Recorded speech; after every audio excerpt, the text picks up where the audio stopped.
Happy Monday, everyone. Welcome to our second show for First Look. I'm your host, Nikki Sylvester.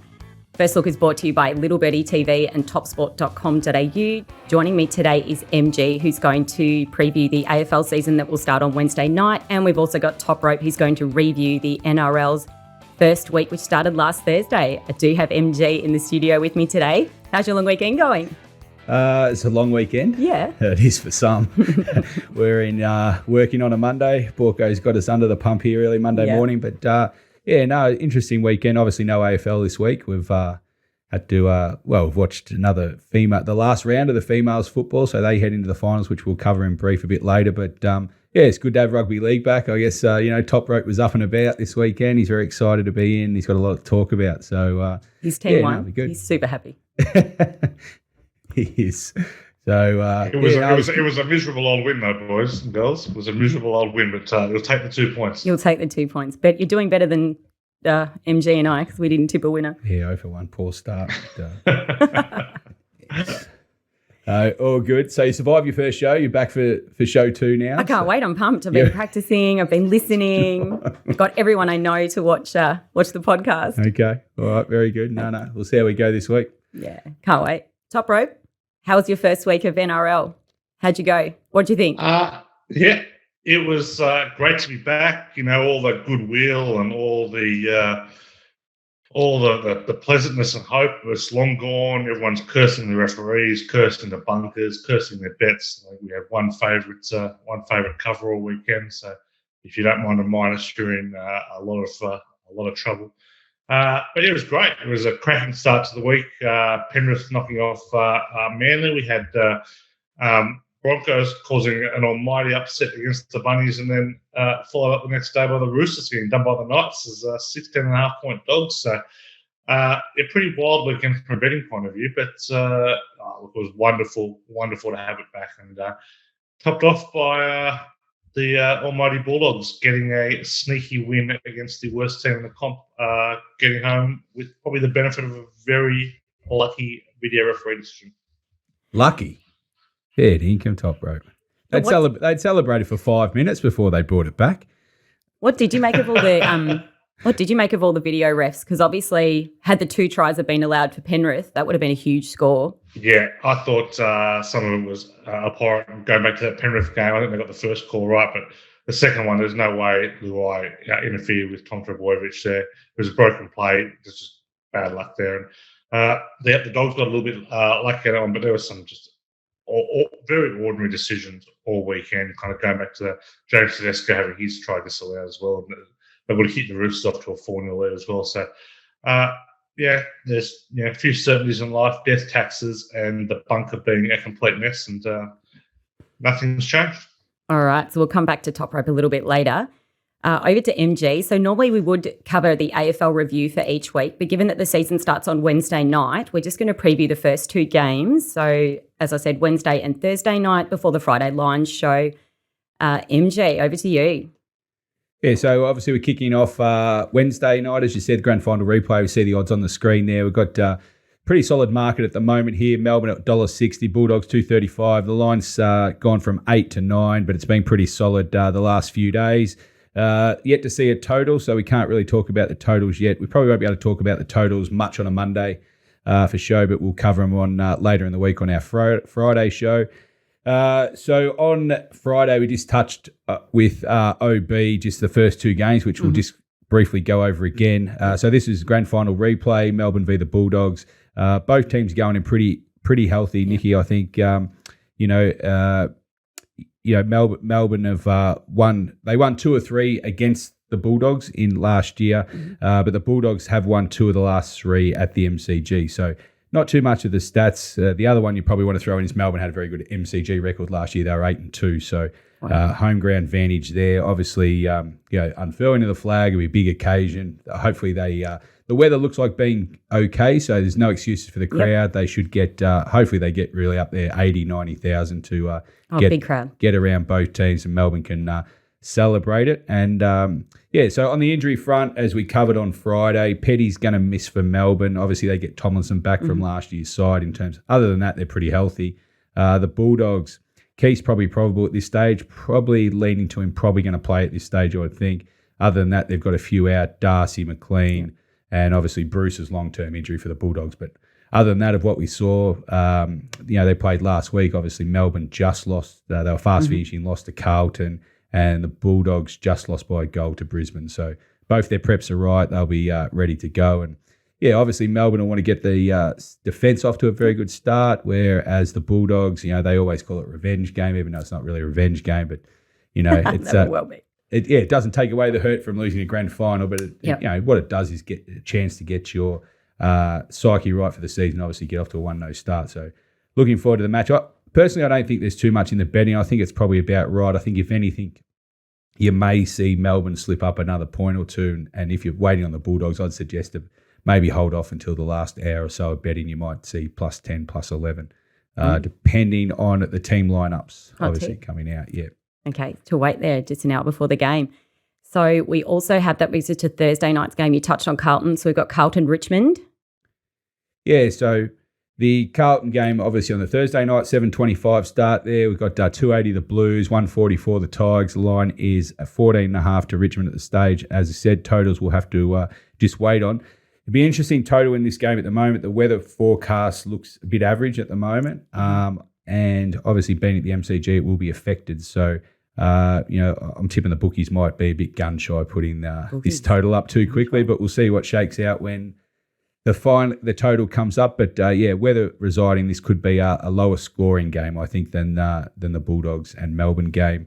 As we said last week, the early betting here, Carlton have been, pretty strong in the betting. They were as big as plus 19.5, now down to 14.5. So it's been a good swing for the Blues. Obviously, they did get over Melbourne in the practice match, so they did have a good hit out for 3/4. They are very good, and then probably either just tighten the reins or ran out of gas, one of the two. All depends how you look at it. Richmond, their hit out was probably less impressive, but more by the opposition they had. Hawthorn probably not providing great resistance this year for the better sides anyway. So Richmond just did what they had to. They look like they're clicking on all gears. They're pretty healthy. So the big thing for me is here that I guess, Richmond and Carlton have been kicking off the season now for a long time. Richmond just have a dominant win streak, about 13 straight now against Carlton. So the last time Carlton beat them was in 2013. So every which way you look at it, they're either due or they just cannot take care of Richmond round one of the year. I'm leaning to Richmond. Betting-wise, I just think, again, I think with Carlton, you're probably better off to back now, especially with maybe a bit of weather. I think the Carlton side of a line, I think, will still shorten.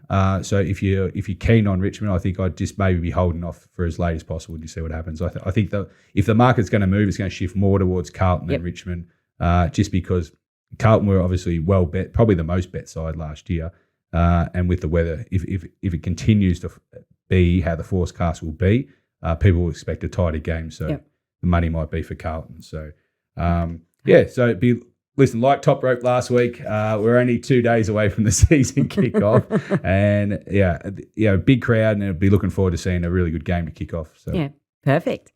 Okay, punters, if you do like what MG is saying, make sure you head to Little Birdie TV, hit the shop button, get the AFL stings from $22 a week. Sounds like the AFL season is going to kick off to an amazing start, and you've already been given a couple of tips from MG. We'll take a quick break, and then we'll be back with NRL and Toprope. Welcome back to First Look, which is brought to you by topsport.com.au, family owned and operated for 35 years. Bet with a bookie you can trust, bet with TopSport. Okay, we're going to head to NRL now, because it was quite a big week. Toprope, bring you in, buddy. Yeah, it was a fantastic week. Like we said earlier in the show, it was a good weekend for unders punters and a very good weekend for underdog punters.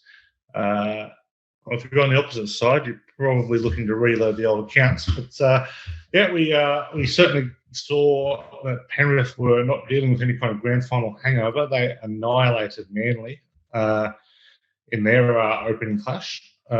Really slick, particularly without Nathan Cleary there. It was a very impressive. Manly were off the map. They were 4.5-point dogs to 2.5-point favourites. But we're never in the show, and it might have been an indicator of kind of how Tom Trbojevic is going to be looking this year.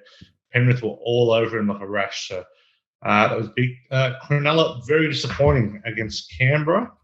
They jumped favourites, another well-backed team, led 19-18 after trailing 18-6 with a few minutes to go before a Hudson Young try for some pretty ordinary defence. Gave Ricky Stewart and Canberra a very, very strong victory. Not bad for a team playing a second gamer at halfback. So the Raiders have been losing those games the last few years, so they were certainly very happy with that. Broncos, massive upset. Huge. Pretty high hopes for Denver. I think where we will sit with the Broncos Souths is that Souths were very, very disappointing and have some major worries. Let's hope Latrell can kind of overcome some of that stuff. But yeah, very, very ordinary there. The Roosters, Newcastle. Roosters were appalling. Didn't get it. Didn't had a few kind of head knocks there. But Newcastle, who I think I dubbed plenty of places a fraudulent side, they were no good at all. They came out and absolutely blew the Roosters off the field. So they won with their physicality there. The Warriors did plenty of Warriors stuff and probably threw the game against the Dragons away. The Dragons certainly took advantage of some notable Dallin Lesniak tries. Errors.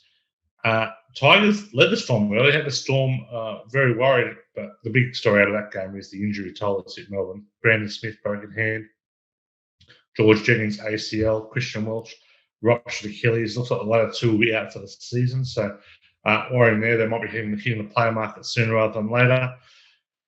Eels, Titans. Eels jumped the blocks. Titans clawed them back and took a couple of penalty goals. There was 50-odd first half points there, and then it all just shut down in the second half. But Parramatta snuck away a couple of questionable penalties at the back end of the game to pull out the 32-28 win. And at the other end of the spectrum, in a humid and bucketing down Townsville, the Bulldogs overcame a 4-0 halftime deficit to beat the Cowboys 6-4.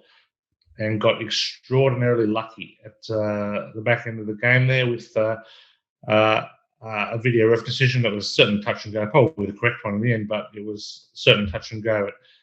Also, to be fair, the Dogs were victims of a couple of very ordinary forward pass calls, including one where Matt Duffy scored off a pass that was flat at worst from Matt Burton. So, look, the least impressive game of the year. You might have been looking at a couple of bottom four sides there, but a win to the Bulldogs nonetheless. Toprope, as you mentioned, we'll just put up the graphic to see it. Very much went to the outsiders this week. You said 3 favourites, 1 for the weekend and only 1 cover. Interesting, we spoke about briefly last week about the how the bookies would attack the totals this year after being under the gun on them last year for much of it with the change of the rules. So there's only 1 over total for the week, and we did mention that maybe the totals would have to come down a bit. Do you think generally it was more the offense is not clicking? I know there was a few weather games, especially that last one, as you said, the North Queensland Bulldogs, so we'll probably scratch that because there was only 10 points in that game. But just your general pattern after week 1, do you think the bookies will maybe just look to be on the defensive and overreact a bit for next week, or do you think they'll just edge their way down? They should be edging their way down because round 1 we saw of the 16 clubs, 14 had halves combinations that had never played together before. So obviously super important. It obviously took time for some to click.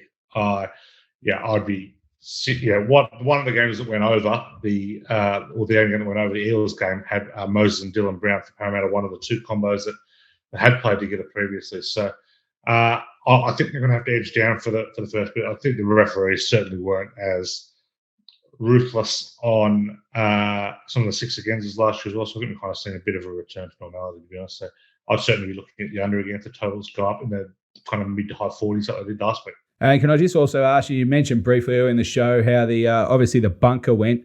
Did it have, how many decisions do you reckon they were, I guess, right or wrong? Was the consensus more that they got most of them right? But are they having too big an influence on the game? Watching that late game, your Bulldogs, to whether the decision was right or wrong, the North Queensland, they took too long to get it overchanged. I mean, the crowd had all celebrated. They've gone out in the wet, the sticky conditions, and they thought they got the late winner. And they wait minutes before. Is it something also that they're having too many decisions, and the time lapses between these decisions? Do you think it's too long and takes a bit of sting out of the game? Yeah, I think so. So the issue for me wasn't that the with the last Gamblers game wasn't that the decision was overturned. It was how long it took for them to get down to the referee that they were going to review it. So for mine, the play should be this: if he wants to award the try, like the referee thinks it's a try, fantastic. If there's any question mark over it, the bunker should be in his ear straight away saying, we're going to review it. Now, by waiting 3 or 4 minutes, which they did before reviewing it, before announcing that it had been reviewed, then all of a sudden it's very clear that they are about to overturn it as well. So they're almost doing the review without actually announcing the review has happened, which is really, really odd way of doing it. Look, obviously they get more right than wrong, but it's the wrong ones that are have a huge impact on the game. The other impact on the bunker is they've got new powers this year about removing players from the field for a HIA, obviously done with an independent doctor there and with the best interest of the player at heart.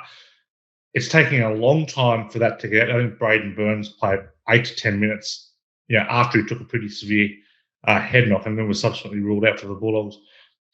At the other end of the spectrum, Victor Radley was taken off, ruled out by an independent doctor, had no conditions. Trent Robertson, the Roosters coach, was absolutely filthy at it. So that's certainly something that's worth monitoring over the next few weeks. But I think the last thing that the league should be doing is giving the bunker more powers, and that appears to be what's happening there. I totally agree with you there, Toprope. Don't think we should be giving any more powers to the bunker. So what we will do is we'll throw to your round one results. We obviously got the worst with Penrith once Cleary is ruled out. The sheet comes out before teams are announced, but got the comfortable win anyway. A little unlucky with the Sharks. They had they were certainly looking good there until the death. Brisbane easy cover. Dragons got the job done. The Roosters never a show, which unfortunately was the biggest play of the week. So nose in front, but 3 wins, 2 losses. All right, Toprope, I just wanted to have a quick look at the premiership prices after week one's conclusion. Obviously, Melbourne Storm were favourites last week, just edging out Penrith. They got the win, but disaster struck on the horizon there with plenty of injury. So now you can see Penrith at the top at $4.20 after their impressive win without Cleary. Storm $5.50, the Roosters at $6, then out to Manly and Parramatta at $9.50. Toprope, what do you take away from week one? And is it going to be more of the same with the top couple of the top, or is it time to get on maybe the Panthers early with Melbourne Storm getting so many injuries early? No, what you often see with defending premiers is, in recent times, they do jump away fast and then kind of hit a flat spot throughout the middle of the year. So, I certainly think Penrith are one of the 3 teams that can win it. But I certainly wouldn't be jumping into the 420. I'm not sure they deserve to be shortening that much based on the round one win. Couldn't be jumping into Melbourne too much until they've got a little bit of stability around their roster at the moment. So they get Munster back and Harry Grant back this week. So I still think Melbourne looking pretty good. Roosters were very disappointing with $6. It's probably at their right price. If I was looking at anyone, I'd be going off the page. If I was going wide, I'd be jumping on the Sharks. I thought they were disappointing with the new halves combination. I think this is going to take a little bit of time. I think that the bones are there for Cronulla to go on. I certainly don't think they'll be kind of $26 or north like that at the moment. So I think they're going to shorten up somewhat. Thanks for that, Toprope. If you are serious about your NRL punting, head to Little Birdie TV, hit the shop button, get GGOA from $22 a week. He's already off to a flyer, and you can get all of Nick's NRL sets. All right, let's have a look at our best bets. Yeah, okay, Nikki, we'll put up, we all had to go rugby league last week. You can see who knows what they're talking about in their rugby league, and poor That's you unfair. and me had to fend for ourselves. Toprope got the chocolates on St George Dragons there, head-to-head of 191. He's got off on the board. The Storm, unfortunately, had a chance to get the penalty conversion, winning by 10, so just missed out there. And your Roosters, it was quick and painless for you. We'll move on. Shocking. Okay, week 2 predictions. At least we've got some AFL to look at this week, so hopefully won't be as painful. Toprope, I'll throw to you first. You are betting for your charity Wayside Chapel. You've got them off to a good start, 1-0. Who are you selecting at this stage for week 2?